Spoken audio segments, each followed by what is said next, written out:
June, welcome and thank you for joining me. Thank you for having me. So I am very excited to be a part of the Gathering Lighthouse community. I have wanted you to be a part of this ever since we first met. So this is just a dream come true for me and for Margie and Patty as well, you know. So thank you so much for doing this. Thank you. Well, yesterday I attended your astrology class. It can be so useful. The work that you do can make our lives easier. Astrology for me is just a way of staying on my path rather than falling off all the time, because I understand that each person, each individual person has a chart that they're living, and I can't change it. It's already there.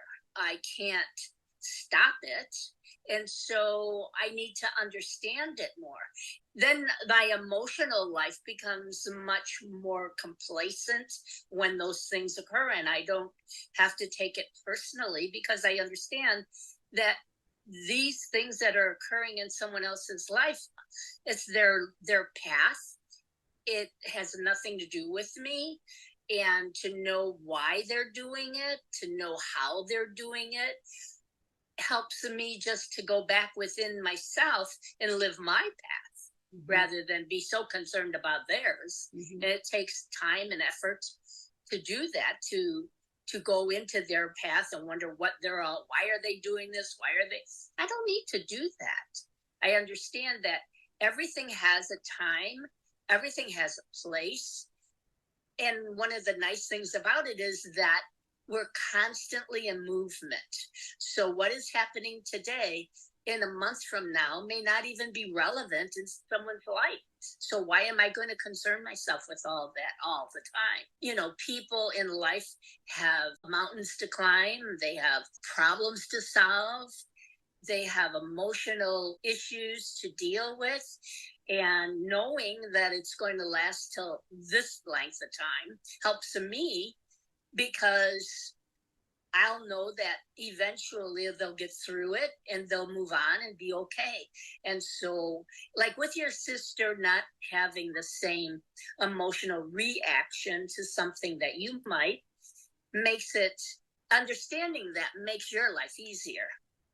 Just makes it easier. That's what I was thinking, ease and a greater sense of compassion, I think, for myself and for them, going, like me, when you talked about Pisceans being very, very deep. And I've apologized my whole life. It's like the deep passion is, like most of us, it's a great benefit and a pain in the butt, you know, because we are so deep, or that whatever that character trait is. There's times when I keep thinking, for example, recently, I should stop being so passionate. I should stop being so intense.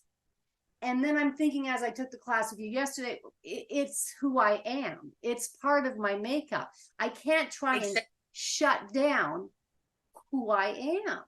So what would you suggest as we each struggle, June, with certain character traits that we may find challenging at times? The thing that I often think about is, don't should on yourself.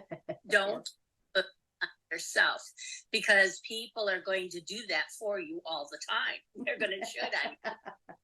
So it's when we learn that we don't have to go through life feeling guilty. We don't have to go through life feeling ashamed. And shoulding on someone is making them feel ashamed. And so what'll happen then, after you feel ashamed, you'll think you're not worthy. You're not worthy now. And once you're not worthy, and Pisces will really think they're not worthy because they're the 12th sign of the zodiac. They're very emotional, very deep seated, and they come into the world with guilt and shame to begin with. And then when they're walking through their life and people even shame them a minute amount, all of a sudden it's a huge amount within them. If we look at someone who's shaming us and think, wow, that person's really got an issue, not me. They're shaming me because they have the issue, not me. And not let shame rule a life. not let it rule your life. And that goes for all signs, but especially for a Piscean, because that's one of the things they fight all their life, is that they're not good enough. Shame on them. They're too loving, they're too soft, they're too emotional, they're too of everything. That's what they think of themselves. Instead of letting all that wonderfulness about who they are spread itself out into the world in a loving, gentle way. And that's what you always do. I see you as a very loving, gentle, caring person. That's Pisces.